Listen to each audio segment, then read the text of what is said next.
Welcome to class number 2 on the government devolution and Brexit. I would like you to have a look at slide number 8 on Holyrood. As you know, Holyrood is the parliament in Scotland. In Holyrood, there are 129 SMPs, that is, members of the Scottish Parliament. The political party that has a majority in Holyrood is the Scottish National Party, or SNP. The leader of the SNP is Nicola Sturgeon, and she is First Minister of Scotland. You might have heard Nicola Sturgeon talking about a second referendum on Scotland's independence, Scottish independence, in the wake of Brexit, as a direct consequence of Brexit, because you all know that the Scots voted in favour of Remain. In order to understand the link between Brexit and Nicola Sturgeon's asking for a second referendum on Scottish independence, it is important to go back to the first referendum that was held in 2014. So in 2014, when asked whether they wanted to remain part of the UK or to be granted their independence, the Scots voted in favour of Remain part of the UK. There were a number of reasons why they voted so. A whole series of reasons why they voted so, economic reasons. But there's also one big political reason why they did, is that at the time the UK was part of the EU. And had Scotland left the UK, it would have left the EU de facto. And you know how attached the Scots are to the EU. And it's the last thing that the Scots wanted. Had they been granted their independence, they could have applied for membership. True, but that would have taken some time. So they wanted more power, but they did not want to leave the EU. And a deal was actually reached between the government and the Scots, is that the British government did not want Scotland to leave the UK. You know, Scotland is rich. And they did not want Scotland to leave the UK. They wanted to preserve this the unity, while the Scots wanted more autonomy. So the deal was, you remain part of the UK, and we grant you more devolved powers, more autonomy. And this is what the Scots agreed on.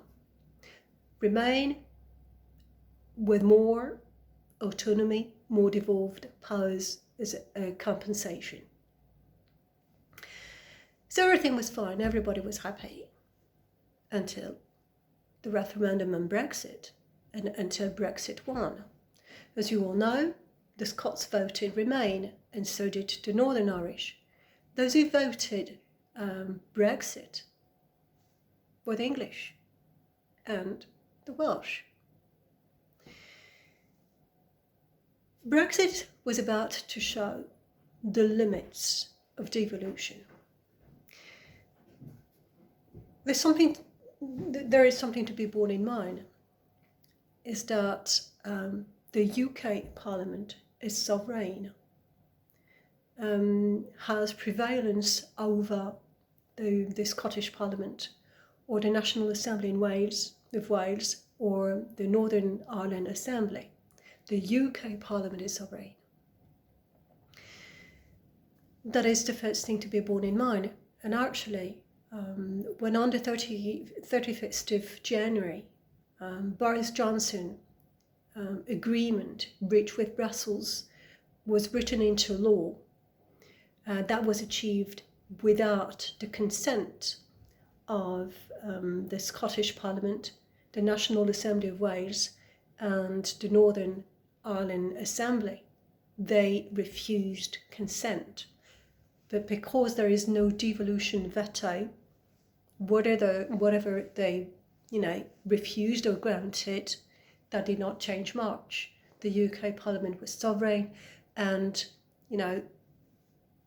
passed the agreement into and wrote the agreement into British law.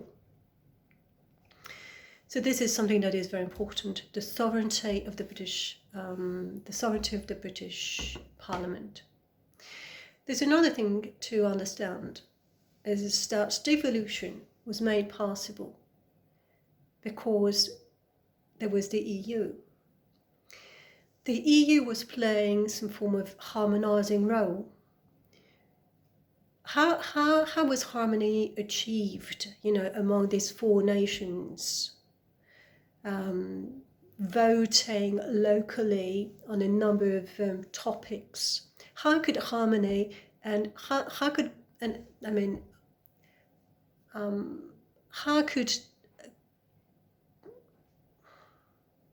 norms be applied alike in the four nations? Well, through the EU, because whatever their differences or autonomy or devolved powers, they all had to abide by EU rules. And as a matter of fact, that played, some form of harmonising, rule. There was this harmonising process of abiding by the same rules. So now that the UK's left the EU, who's going to play this harmonising rule? That is, making sure that everybody's abiding by the same, is playing by the same rules, is abiding by the same norms, which is very important. Who's going to play that harmonising role? The UK Parliament. This harmonising rule is very important. You cannot imagine that, say, in terms of fishing or farming, which are devolved powers. Well, some norms or rules would be implemented in Wales, and different rules would be implemented in Scotland or in England or in Northern Ireland. That would be very difficult, to deal with. In a number of areas, they have to play by the same rules. So then, who's going to play this harmonising role that the EU was actually playing beforehand? As I said, the UK Parliament. Now remember, who has a majority in the UK Parliament? Who has the greatest number of seats in the UK Parliament among the four nations? Wales? Northern Ireland? Scotland? England? Who has the greatest number of seats? England. So which means that in a number of devolved policy areas, who's going to decide? The English, basically, for the other nations. And who's going to lose devolved powers? The Scots, the Northern Irish, and the Welsh. Now, remember the first referendum on Scottish independence. What was the deal? We remain part of the UK, well, because we want to remain part of the EU and we want more devolved powers.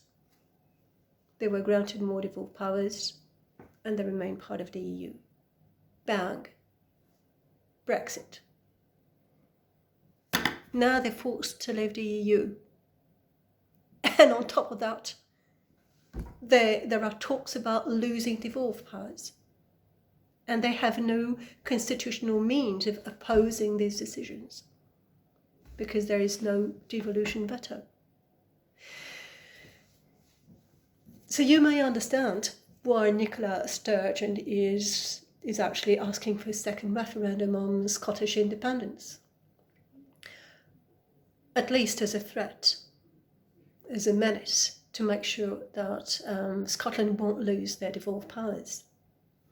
So as I said, Brexit is showing the limits of devolution in Scotland, but also in Northern Ireland. Devolution in Northern Ireland was provided for by the Good Friday Agreement, but the Good Friday Agreement was much more than an Act of Parliament dealing with devolution. The Good Friday Agreement was actually a peace treaty. A treaty that was meant to put an end to 30 years of troubles in Northern Ireland, 30 years of murders, of terror attacks, of conflicts opposing two communities, the Protestant community and the Catholic community. 30 years of trouble with a physical military border between Northern Ireland and the Republic of Ireland. And the peace treaty was about to put an end to that conflict and getting rid of the physical border between Northern Ireland and the Republic of Ireland. That was part of the peace treaty. Part of the peace treaty was sharing power. As you know, there's a first minister and a deputy first minister. That is, the power, the executive, is shared by the Catholic and the Protestant in Northern Ireland. That was part of, the agreement. And the problem with Brexit is that Brexit is about to, restore a physical border between Northern Ireland and the Republic of Ireland, with a huge risk of conflict erupting again. This is the reason why it was so difficult for Theresa May to reach an agreement with the EU, who would have never let a border being brought, physical border being brought back or restored in Ireland between Northern Ireland and the rest of Ireland.